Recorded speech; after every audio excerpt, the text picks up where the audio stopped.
Olá, pessoal! Sejam bem-vindos ao Conectados, nosso podcast mensal que sempre trará um tema importante. Hoje vamos discutir um assunto que tem gerado muito debate: o uso dos celulares nas escolas. Com a nova lei que regulamenta essa questão, surgem dúvidas sobre os seus impactos na aprendizagem, na atenção e na disciplina.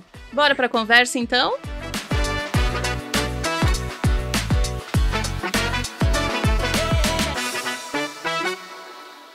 Hoje contamos com a presença da coordenadora do ensino médio, professora Josiane Destre. Boa tarde, um prazer estar aqui para conversar com vocês sobre um tema bem interessante, e bem atual. Da professora Mariana Palaia Zeidan. Boa tarde a todos, a quem nos ouve, quem nos assiste. E agradeço o convite e vamos tentar contribuir um pouquinho para esse tema realmente bastante polêmico. Da nossa aluna, Beatriz Fedrigo. Boa tarde, gente. Obrigado, Josi, primeiro, pelo convite. E boa tarde para quem está nos assistindo.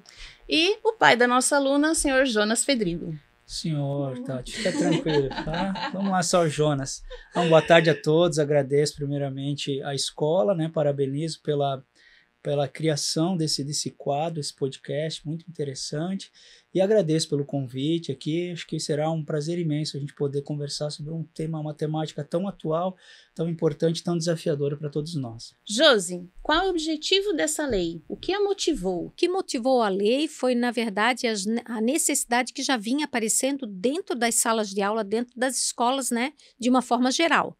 Eu acho que já tínhamos queixas, tanto dos professores, quanto das famílias, quanto da equipe da educação como um todo, E a lei, ela veio realmente trazer esse respaldo para que a gente pudesse ter as ações que já tínhamos, Vamos falar do Colégio Cruz de Souza, nós já tínhamos essas ações de proibição do uso do celular em sala de aula. Ela amplia para qualquer espaço da escola.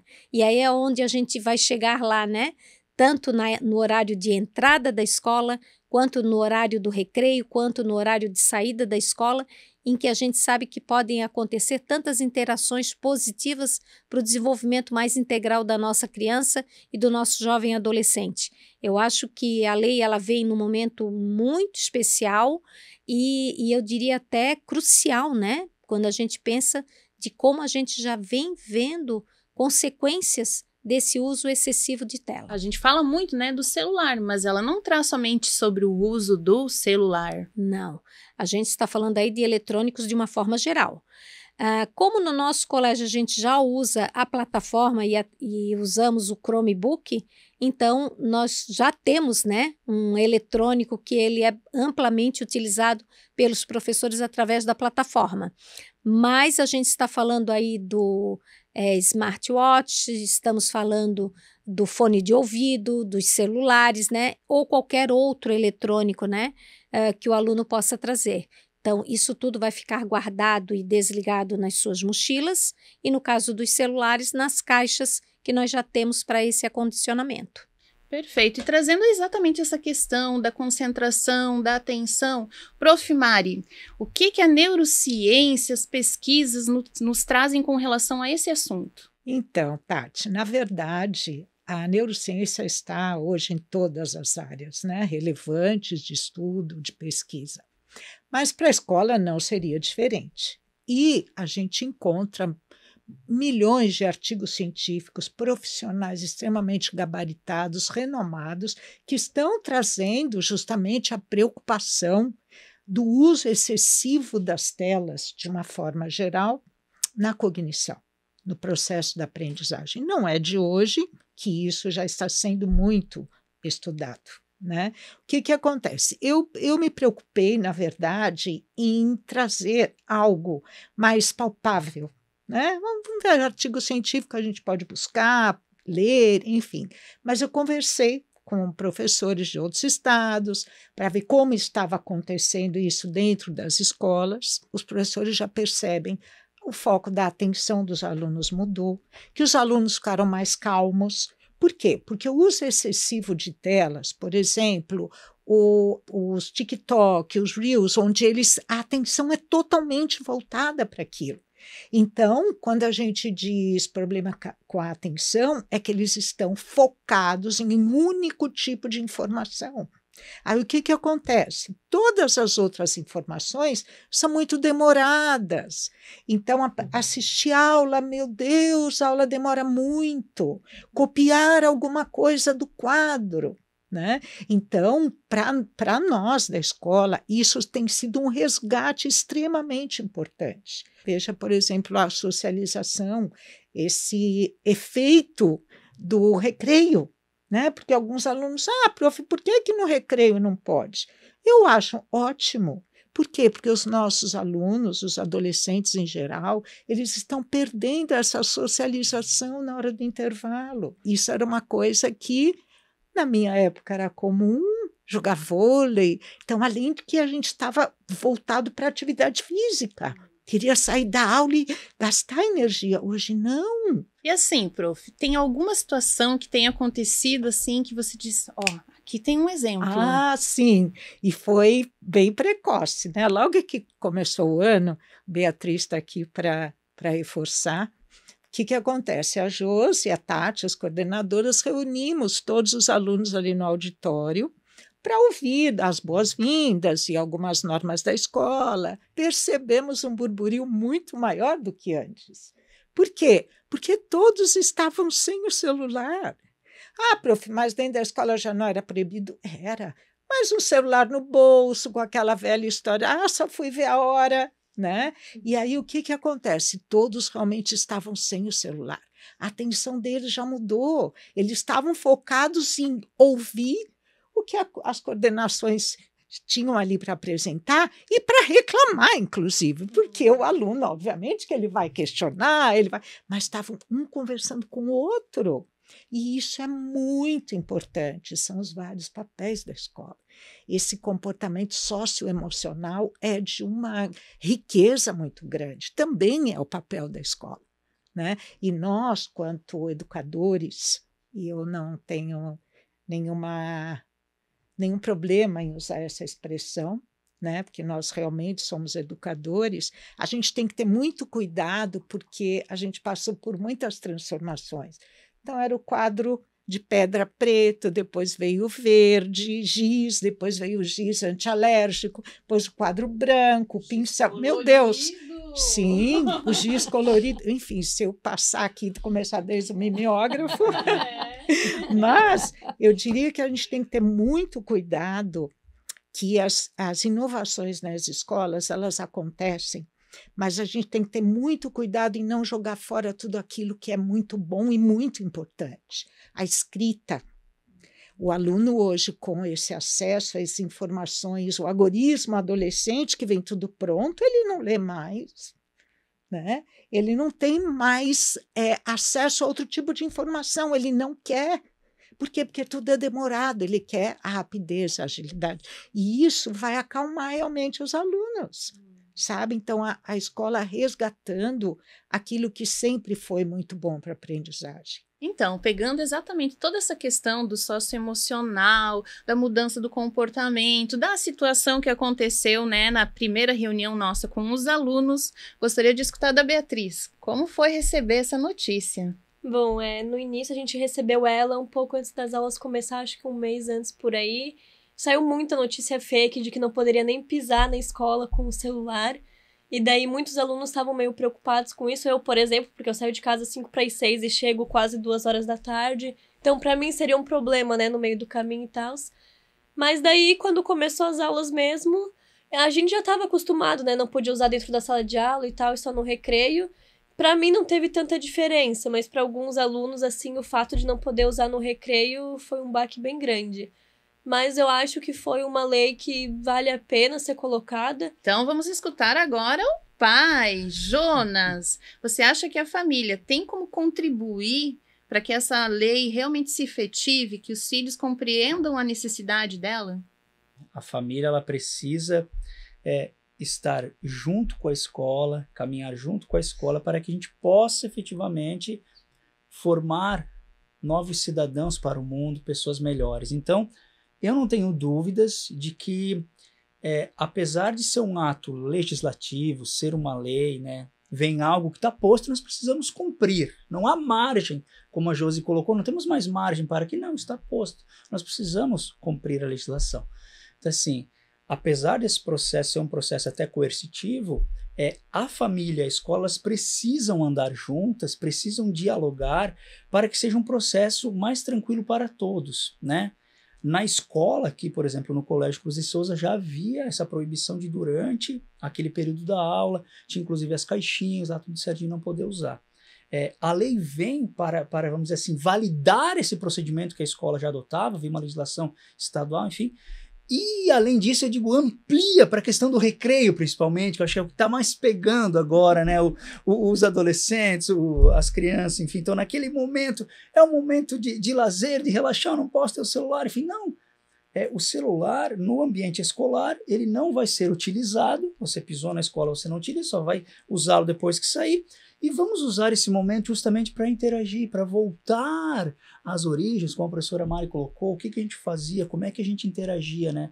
Antes de existir essa tecnologia, né, chamada celular, por exemplo, nós estamos dando o exemplo do celular, né, a tecnologia ela vem evoluindo como um todo, então, hoje em dia a Josi colocou, tem o relógio, tem o fone, enfim, então assim, evolui muito rapidamente. Então, como que a gente fazia? O que a gente, né, a gente sobreviveu enquanto sociedade, a gente evoluiu enquanto sociedade, sem a existência do celular. Então, assim, eu acredito que o papel da família, junto com a escola, ele é essencial para que a gente consiga colocar essa legislação em prática de uma forma mais tranquila para todo mundo, fazendo com que todo mundo entenda de que é algo impositivo, quiçá não precisasse ser impositivo, que nós pudéssemos conviver sem esse tipo de legislação, mas infelizmente, então, a gente talvez não soube, a gente perdeu os parâmetros, então vem a legislação para tentar parametrizar e dizer, ó, aqui pode, aqui não pode, o que a gente pode. Existem, inclusive, exceções na lei, enfim e tal, né? Então, assim, eu acredito que a legislação, ela vem contribuir nesse processo, né?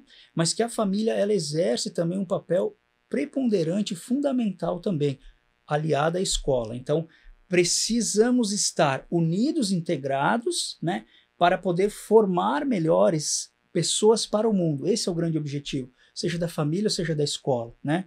E sempre visando também aquele objetivo coletivo. Nós estamos aqui, né, a escola é um reflexo da sociedade, a gente vive em coletividade.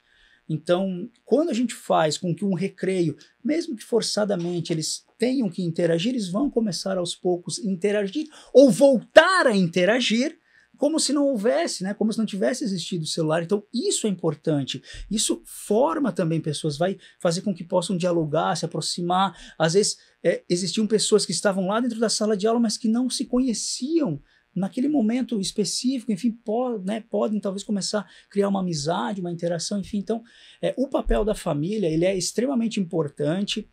Eu coloco aqui que a gente fez uma reunião com o Bernardo, com a Beatriz, enfim, né, quando veio a legislação, que foi amplamente divulgada, enfim e tal, vou dizer, olha, o procedimento é basicamente o mesmo, vocês já não podiam utilizar e agora na hora do intervalo vocês vão ter outras atividades para fazer, que sem o celular na mão, ele vai ficar guardado, mas vai ser tudo, a vida continua, né, porque os adolescentes eles acham que o mundo vai acabar por conta disso, não, calma, vamos lá, a vida continua, tem um amanhã, fiquem tranquilos, então eles próprios, acho que é um desafio, né, a professora colocou, acho que é um desafio para eles próprios encontrarem outras formas de socialização, de interação e de evoluir também nesse caminho, entendeu? E aquilo que a Josi colocou no início, assim, também, eu achei bem importante, de que é uma forma também da gente tentar começar a fazer ou ensinar para as crianças, para os adolescentes, a questão do autocontrole.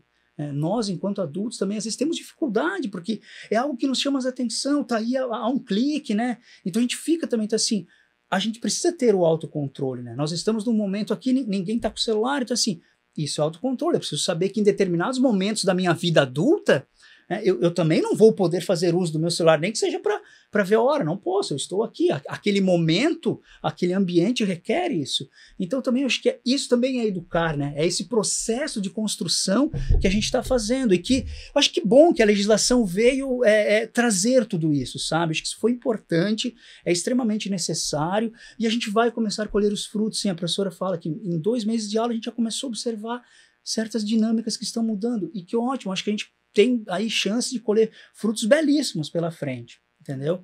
Então, acho que é isso. A família e a escola precisam andar junto nesse processo para que ele possa fluir da melhor maneira possível. Exato, e assim como tu colocas, né, veio de uma maneira às vezes meio coercitiva, a escola teve que se organizar, mas o que vai acontecer com o aluno na escola se ele for pego usando o celular, Prof. Josi? Então, o aluno que ele vai ter que levar esse celular na coordenação, né, caso os inspetores verifiquem ou os professores, né, o uso ou estar apenas com eles na mão,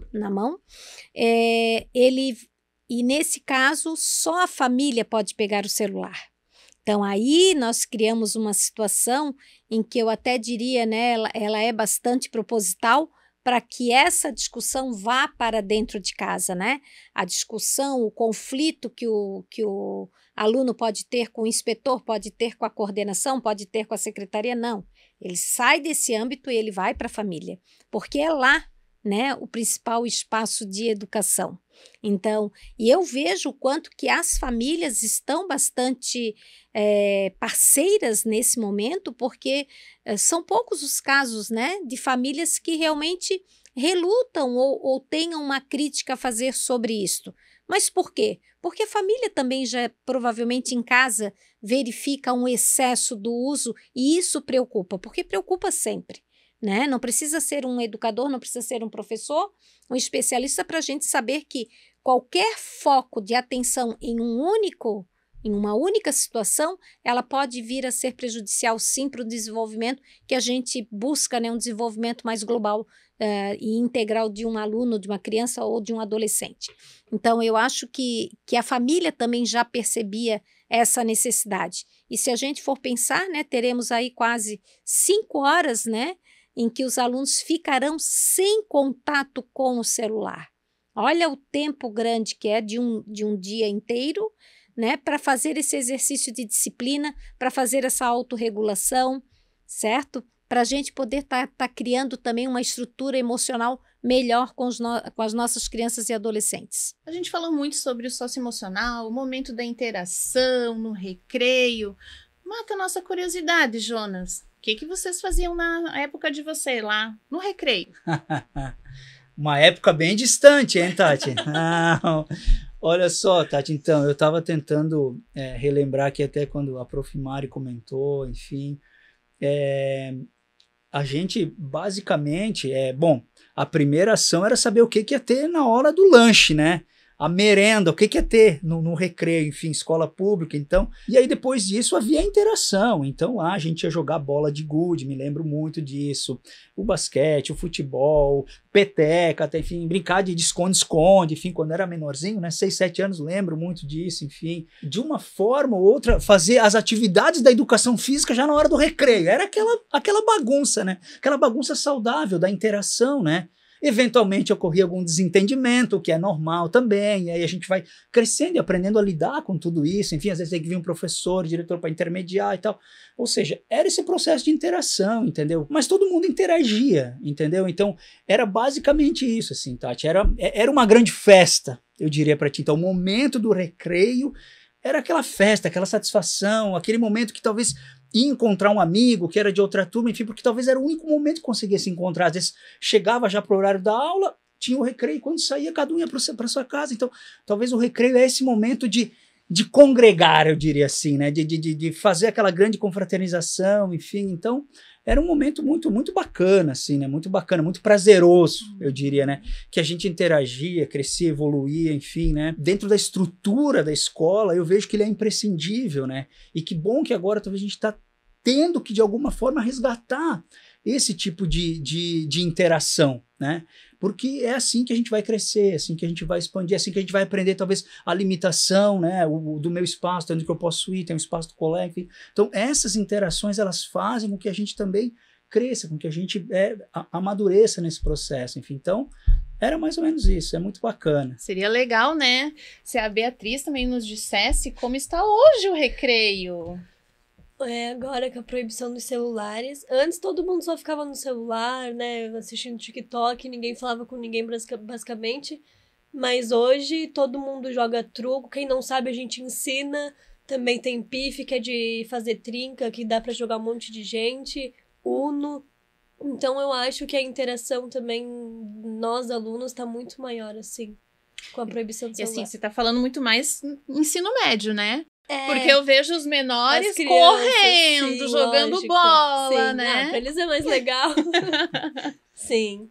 Ô, Tati, eu gostaria, inclusive, de fazer um adendo que a Universidade de Oxford, ela criou, claro que com os profissionais, os pesquisadores da área, um termo que é brain rot, que significa genericamente apodrecimento cerebral, que é voltado para quê? Para tentar explicar como o uso de telas ou de toda essa tecnologia, eu vou chamar assim, mas eu quero dizer fone de ouvido excessivamente, com volume que é incontrolável às vezes, celular, enfim, todos esses recursos, o quanto de dano está provocando no encéfalo. E isso é um estudo muito novo, quer dizer, até expressões para detectar, de repente, novos transtornos mentais, essa coisa da obesidade já infantil, de estar tanto voltado para as telas do que estar brincando na rua, nem que seja, né? Então, veja a quantidade de dano, ou que tipo de dano que isso pode estar provocando, se a gente realmente não colocar limite. É o equilíbrio, né? O equilíbrio em uso, indiferente de ser do celular, do fone de ouvido, o volume, né? Acho que para tudo na vida a base é o equilíbrio, né? E a escola, ela tá tentando, acho que, auxiliar nesse processo, né? Porque estava pesado para a família, Correto. né? Também estava pesado para a escola nos momentos em que ela estava sozinha, e essa lei veio unir forças, né, dos dois lados. Josi, então agora eu gostaria que você fizesse um fechamento para nós diante de tudo que a gente discutiu aqui nesse momento. Então, eu acho que a palavra importante, Tati, tu acabaste de falar, que é essa questão do equilíbrio. A gente tem que pensar que em qualquer idade, né, a importância do que é o diverso das experiências vivenciadas. Então, quando a gente pensa numa criança pequena, bem pequenininha, ou nos nossos crianças, outras e jovens adolescentes, quanto mais experiências eles tiverem, sejam elas nessa interação, nessa socialização, nas suas formas do aprender, né, sobre qualquer recurso, em qualquer recurso, eu acho que o desenvolvimento ele passa a ser bastante integral. E, inclusive, né, Mari, citando agora esse estudo, né, e a gente pensar que realmente o uso indevido no sentido de constante de tela e o celular, pelo fato de ser algo muito fácil, né, de estar na mão, ele realmente causa problemas e causa prejuízos para essa atenção e para essa concentração, isso num primeiro momento, né? Até chegarmos nessa outra questão mais complexa, que é realmente já aparecendo em estudos neurológicos. Então, o que a gente tem que pensar? O quanto que a gente, como escola, é responsável por isso, o quanto que as famílias têm que dar esse apoio para a escola, né? Para que a gente possa estar, sim, referendando essa lei e fazendo com que o aluno perceba, né? Esse momento escolar, ele vai ter que ser também analógico, né? Ele vai ter que estar repleto de outras experiências para que vocês possam estar se desenvolvendo plenamente. E quando a gente fala de desenvolvimento, a gente está falando aqui da questão emocional, da questão física e da questão cognitiva, para que todas essas três estejam integradas e equilibradas, é necessário uma diversidade de experiências, né? E não somente o da tela. Então eu gostaria de agradecer a presença de todos, foi um momento muito especial, muito importante. E se você gostou, tem mais curiosidade sobre o assunto, dá uma lidinha aí no QR Code. Tchau!